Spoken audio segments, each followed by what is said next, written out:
It's finally here. Today is the day, guys. For months I've been preparing for this. All summer I've been chipping wood, collecting cardboard and shredding it. I started a compost pile and that's been cooking for 2 months now. And just this morning I got this trailer load of the final main ingredient, which is compost. And if you're wondering why I had to buy compost when I'm making it, it's because I couldn't make it in the volume that I needed for what we're going to do today, and I just needed a little extra. But hopefully in the future I'll be able to make enough compost for all our needs out here at Piney Grove. We've been gardening out here on Piney Grove, directly planting into the soil, but this year we're going to make a major transformation to garden beds, at least partly in the garden. We did a small fall garden in this area last year, but this year we're taking it to the next level. And what you see left over here is some volunteer tomatoes that came up, and they were doing real good, but they got a tomato hookworm or something on them that try to defoliate them, so I've been picking the worms off of them. We got some noodle beans here that regenerated once I cut off the summer vines. We got okra there that just won't quit. And we have some late peppers that I planted that I didn't think were do good at all, but they're producing great peppers. And last night we had peppers, onions, and deer sausage. So out of all of that, the only thing that we didn't provide or we didn't somehow harvest was the onions. So we had a great dinner last night on things that we've harvested, and we know exactly where it all came from. This was our first attempt at garden beds. They're made out of concrete backer board. They did good last year with radishes and onions, so we're going to take them to the next level this year and add some compost to them. I put some cardboard, some mulched up cardboard in them a few days ago and wet them down and stirred up all the soil. So they're just about ready to plant. And our compost bin has been cooking for 2 months now, and you can just feel the heat coming out of the oxygen tubes there. If you step back here, I took the cover off and I've got some really dark, rich compost down there, but I don't have enough for everything I want to do. So I've got 1 ton of compost I got from a local landscape dealer. And if you are someone that's gardening, I recommend doing it this way rather than going to Walmart and paying $20 to $40 a bag for compost and not getting much, bang for your buck. So with 2,000 pounds of compost here, that is, excuse me if my math is wrong, but I think that's 40 bags of 50 pounds, which I don't think you can buy 50-pound bags of it at Walmart. But that'll be 40 50-pound bags, and let's say they're $10 a piece. That'll be $400 worth of compost. I paid $40 for that. And I asked them specifically, I said, look, I don't want compost that has grazon in it. It's a herbicide that's used in pastures to keep the weeds down. And if it gets in the manure of cattle, it doesn't decompose. And you could end up with this grazon in your compost. And then that will basically suppress things in your garden. Certain things don't mind it in the soil, but things like peas and legumes, things like that, they do not like grazon, and you could destroy your garden with compost. And he said, look, it's tested, it's organic. And I said, okay, I'll take your word for it. Except for this compost that I bought this morning, everything else will be from Piney Grove. The wood chips, the compost, the table scraps, the soil. We're going to get some soil that I've sifted out from where I've done some work in the woods, and I had some soil that had a lot of organic matter in it, and I sifted out all the sticks and everything. So we're going to use some of that too to mix. Now the first thing we're going to put in the base of the boxes are these wood chips on the end, because they have a lot of dirt in them. And there's also some grass clippings there as well. And the thought process is this will be in the bottom of the box, continually decomposing, and just give a good base layer for the garden boxes, kind of like a compost pile. So that's been decomposing for about 4 to 5 months. That's wood chips and pine needles and dirt. So these garden boxes are, I think they're 18 wide by 8 foot long, and we got them from Vago Gardens. We are affiliated with them. There's a link down below and a discount, but we really like these boxes, and they're real easy to put together. They come, you know, in a flat pack, and then you line them up and put some screws in them. And what we really like about these are they have trellises on them, and we put these intentionally over here so that things like cucumbers, and what else do we have that runs? Oh, beans. Yeah, we have the noodle beans over there, but anything that needs a trellis will go in this box. And then I showed you the box that we made out of the concrete board, and we're also getting some garden boxes from Tartar. So we're going to have a lot of garden boxes in here, and I think it's going to double the capacity of our garden maybe. I mean, because we're still going to plant in the ground. What I've seen a lot of people do is put like logs in the bottom. I don't believe in that. I don't think the logs are going to decay very quickly when they're down underneath. They can't get oxygen. So we're not going to put logs down here. And also logs, I've seen them grow like these weird mushrooms and stuff, and they don't look like beneficial mushrooms. So let us know in the comments. Do you put, if you have garden beds, do you put logs in the bottom? Just get this top layer in here. So if you do logs and they grow those mushrooms, what kind of mushrooms are they? Are they scary mushrooms? Are they good mushrooms? Because we got all kinds of mushrooms around here in Piney Grove. And I mean, they range from cute little mushrooms to big giant mushrooms, and we don't know our mushrooms. This is a nice mixture that started to decompose, and it's going to be very porous. It's going to allow the soil to drain so it doesn't get locked in and, you know, bound too tight. So this is going to be a great base layer. No? How much do you want in each one? Quite a bit, because the next layer is going to be cardboard. Guys, this is really nice. This is better than I thought it would be. I'm genuinely excited about this. You get genuinely excited about dirt? We do. You get genuinely excited about what grows in the dirt. Piney Grove doing work. That's not so unusual. Miss Piney Grove does some type of work every day of her life. She does. She is the reason y'all get such nice videos, because my editing skills are nowhere near hers. All right, I'm going to get another scoop. If you want to take the shovel and pick up that stuff. You don't have to get it all. It's just wood chips. I'm going to try and save us a little bit of work here and come over the top of the fence and dump it. Ah! That worked out really good. Look at that. Yeah, that was great. This one has less than that one, Okay. so you can get another bucket and maybe split it. Okay. Wow, the more he gets into that pile, the better it looks. And we haven't had rain in days and days and days, so it's not wet, but look how rich that looks. One more in the other box? Yeah, I'd go the other one.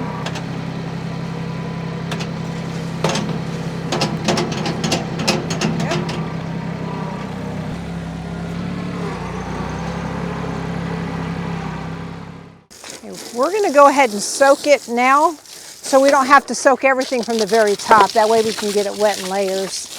We planted the fall garden too late last year, and we still harvested stuff out of it, but I think this year we're going to have more luck with it. Curious to see how everything comes up in these beds as well, these raised beds. Planting and harvesting is going to be easier with them raised. Yeah, everything. I mean, the weeding, the picking, all that be easier with them raised. I didn't bring Bella out here because the gate's open and we're expecting a delivery. I'm sure she's not happy. Yeah, Bella wants to be out here when we're out here. So the delivery we're getting, and it will be in an upcoming video. And the hint is Courtney from Good Works Tractor. That's all you get. And we'll show you some new additions to Piney Grove. And hopefully some nice looking broccoli plants. Cauliflower. Squash. Squash. So we can stop buying squash for Deb. I could eat it every day. You froze a bunch. I mean, we ate squash like every day during squash season. And we're still eating it every day. But then you also froze a bunch. So what do we have frozen from this year? Green beans, squash, and okra. Got green beans, squash, okra, have some peppers, Tomatoes. some zucchini, some tomato sauce, tomato paste. I think that's it. Broccoli and cauliflower didn't last long enough to freeze. But it tastes better. I'm telling you, it just tastes better. I don't even season it. What we grow, I don't hardly season it. Certainly not the broccoli. I just steam it and it's so good. When Brad planted the okra, I like fried okra, but we don't eat fried food. So I thought, okay, I'm not sure what we're going to do with this. And we got some great suggestions on Facebook from you folks, but we've discovered that if we roast it in the oven, that it's really, really good. So we've been eating a lot of roasted okra. It's not slimy, it gets real crispy. Yeah, so okra is a slow grower, and I bought some seed on a whim from our local store and planted 6 plants, and they give us so much okra. It's ridiculous. This is a cardboard packing material from when the Air Force moved me, and I've been out of the Air Force 20 years. It is maybe 40-year-old cardboard, maybe, something like that. They don't make it like they paper. used to. It looks brand new, honestly. Now this is what I'm excited about. This is my shredded cardboard, where I bought a paper shredder off of Amazon, and we've been shredding all our Amazon boxes. When he said, I got the shredder, I'm going to shred cardboard, I was thinking, no way. But I cannot even believe what a good job this does and how finely it shreds it. And quick. It's crazy. I mean, look at that. Who knew? I really like the fact that everything we're putting in these bins today are from Piney Grove. I mean, our resources, we didn't have to buy anything. Nobody had to use fossil fuels to ship bags of shredded cardboard to us, because we're going to buy from Amazon. So I'm doing my part when I order stuff online. Although we do run into town and we do support our local businesses, especially the small businesses. Brad ran into town today, went to our local butcher, Stone's Meats, which is an amazing resource for you folks in Northwest Florida. Stone's Meats, and got some snack sticks that he had just made. So we love small businesses. We love supporting them, but we love some online shopping. we love snack sticks. We do have snack sticks. All right, keep wetting that down, and I think we're ready for. You want to try and get some of our compost in here? Well, that's up to you. I'm just free labor. Cheap, but not free. I don't know. I don't know if one's better than the other, cheap or free. I don't know. Just out here watering my cardboard, you know. You know how we do on Piney Grove, just watering my cardboard. So speaking of free or cheap labor, let's tell you a little story. So Deb likes to mow. We have a Yocta mower and a Kubota mower. And I was mowing with the Kubota zero turn. She was mowing with the Yocta.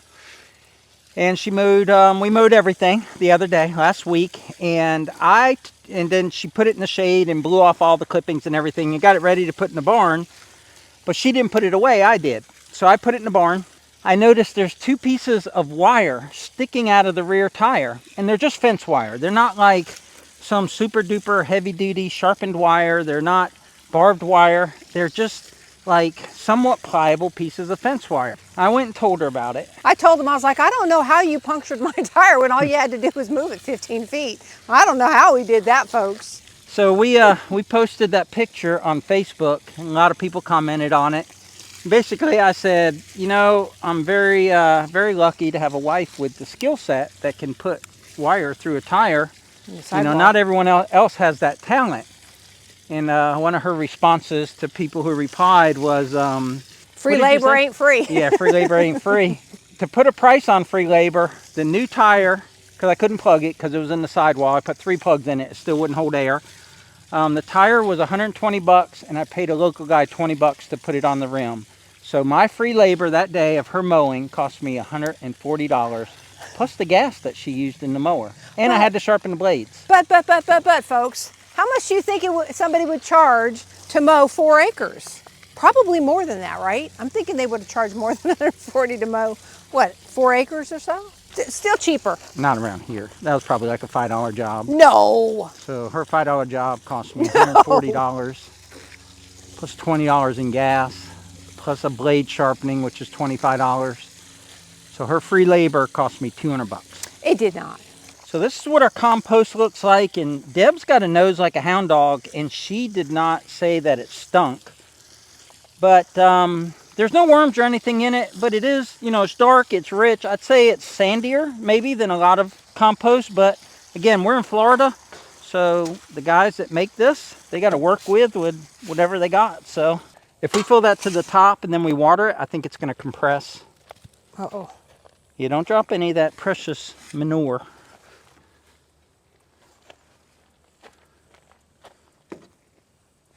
What do you think of it? Can you smell it?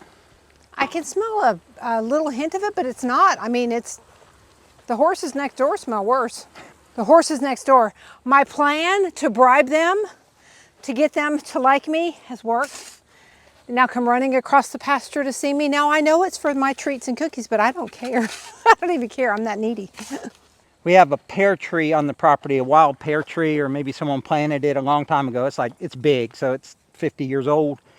And it had a good amount of pears this year, so Deb started feeding pears to the neighbor's horses, and she checked with them first to make sure that it was okay. She checked with the owner, and so every day she'd feed them pears. And then at our old house, we had a pear tree that we planted, and we brought like 2 5-gallon buckets of pears from there after the ones from this tree on Piney Grove ran out of pears.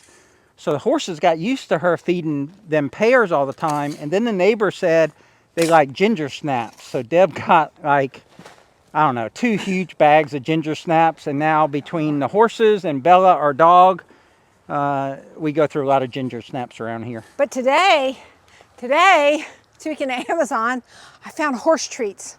So I got 8 pounds of horse treats coming in the mail today. So see, I don't buy for me, I buy for others. I'm a giver. But is the box shreddable so we can use it for compost? That's what's important to me. This is true. I'm sure it will be. So here's our compost. Like I said, it's been cooking for 2 months now, and it's pretty good. Now I have a lot of woody matter in here, so there's a lot of wood chips in here. But I would say our compost is more composty. It's got more characteristics of true compost than what I bought. I mean, because a lot of this is going to be worm casings, which is a fancy name for worm poop, and that's why it turns that deep rich brown. So ours looks a lot more organic, but you know, you buy what you can buy, make your own where you can make your own. That's going to mix well together. Oh, there's also a lot of leaves in there too. I'm truly excited about this compost. I've been wanting to see what's in the bottom here for a while, and I've resisted the urge to mess with it. Just let it do its thing. It hasn't transformed everything. I mean, I can still tell there's leaves and there's pine needles and stuff, but I can certainly see that there's been some action by the worms. But we're still working with sand, so this is the dirt. I put a little bit of dirt in here. Also put some what I scraped off the bottom of the lawnmower when we cut the grass when it was wet. That had started to decompose up under the mower deck. So there's some of that in here. This just smells like wet dirt. It doesn't have any bad or good odor. You look at this compost bin, you think, oh, you can't make very much compost. I've almost filled that bucket. And remember, it only took 2 or 3 buckets to fill the bottom of those raised beds. Compost you want to be the consistency of like a wet sponge.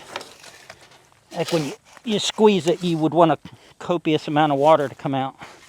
I'll definitely say this is a win. This compost bin. These are all our vegetable scraps too, so everything that normally would go in the landfill or maybe down the drain if you have a garbage disposal, all went in here.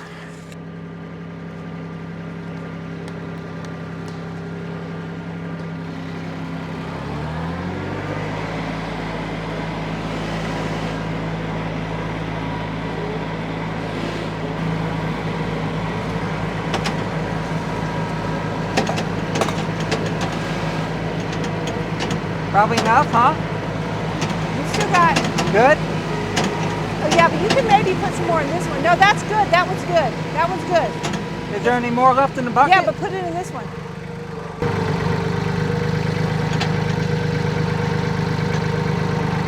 There it comes. There she goes. Okay, you're good. That it? Yep. So I was going to mix it up, and Brad said, no, don't mix it. I got to go get my new tool. And so here's the new tool. It is a cultivator attachment for his steel trimmer. Look at that. Did you see the smile? Well, I have to say I'm smiling too because this looks much more fun.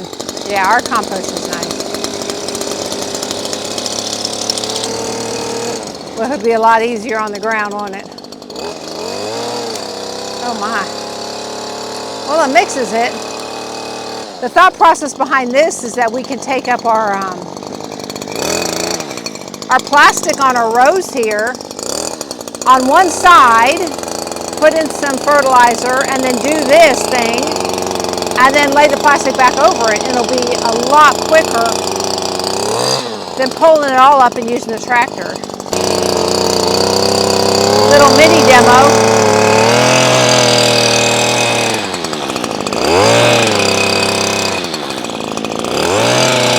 He's going to wish he had more to mix.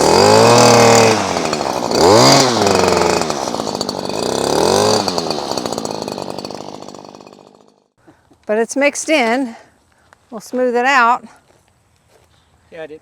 Didn't want to get too much dirt on the ground because we don't want weeds growing, because we've had a really weed-free garden.